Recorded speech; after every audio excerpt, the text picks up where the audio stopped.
संभाजीनगरमध्ये मनोज जरांगे सध्या बोलतायत. 13 तारखेपर्यंत काहीच बोलत नाही मी त्यांच्या भूमिके व्यक्त करणारे ते कोण, भूमिका व्यक्त करणारे सरकार. आमचा वाद सरकारशी, त्यांनी तिकडे सरकारला बोललं पाहिजे, आम्हाला कशाला. त्यांनी याच्यामुळे भूमिका घेतली की आपण नेमकं जे ओबीसी मराठा आरक्षणाला जे विरोध करतात त्यांना पाडू. आता त्यांनी तोच मुद्दा घेतला की जे ओबीसी आरक्षणाच्या आडवे येते आम्ही त्यांना पाडू. मग पाडण राहू द्या मोकळं महाराष्ट्र.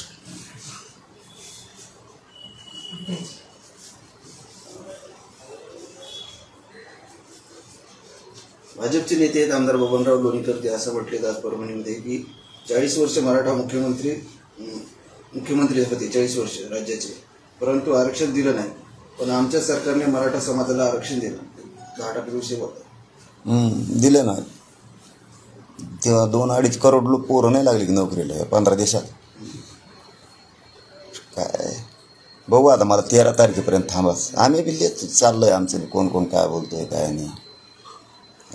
समाजाचं बारकाईने त्याकडे लक्ष आहे. एक गोष्ट मात्र, मराठ्यांच्या गरिबाच्या एकजुटीमुळं एक भीती तयार झाली की जो येणारा नाही आहे, जो बघणारा नाही आहे, तो बघायला लागला आता.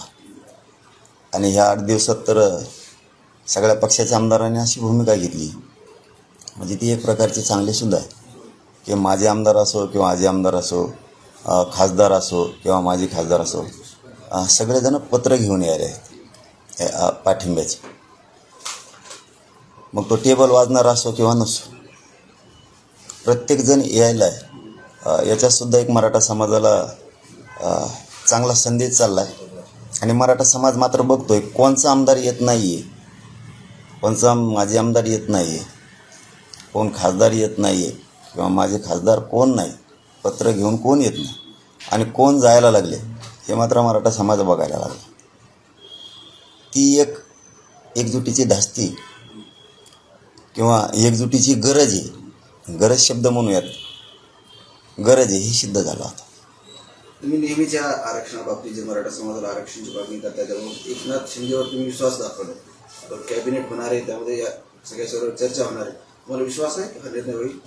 मांडण्याच्या अगोदर कसं सांगू, काय मांडलं जात आहे, काय विचारलं जात आहे, ठराव ठेवतं आहे कोण, नेमकं उपसमिती ठेवते का काय, आता मला त्यात बघितल्याशिवाय मी आधीच काय बोलणार त्याच्यावर. सरकारचे प्रतिनिधी तुम्हाला भेटायला येत आहेत, तर त्यांच्या बोलण्यातून त्यांनी काय आश्वासन दिलं, म्हणजे तुम्हाला अपेक्षा आहेत का यावेळेस मागतील आणि ते काहीतरी प्रश्न मागले? हे बघा, आंदोलक या राज्याचं असो किंवा देशाचं असो किंवा गावचं असो, अपेक्षा ठेवणं हे त्या आंदोलकाचं कर्तव्यच असतं. त्याने अपेक्षाच नाही ठेवली आणि तेव्हा जर अगोदरच काही आमदार मंत्री असे आहेत राजकारणी, तर 70 वर्ष झाली, एकदा निवडून नाही आले तरी तिची अपेक्षा आहे मी एकदा तरी निवडून येईन मरूस. तर आंदोलकाची भूमिका जर ते पहिल्यांदाच अपयशी बोलायला लागलं तर असं कसं होईल. त्याला आशा ठेवायला लागते, सरकारवरती विश्वास ठेवायला लागतो. तसा मी ठेवतो, पण माझा विश्वास माझ्या संघर्षावर आहे, माझ्या समाजाच्या चळवळीवर, माझ्या समाजाची एकजुटीवर. आम्ही खेचून आणू आरक्षण. एबीपी माझा, उघडा डोळे बघा नीट.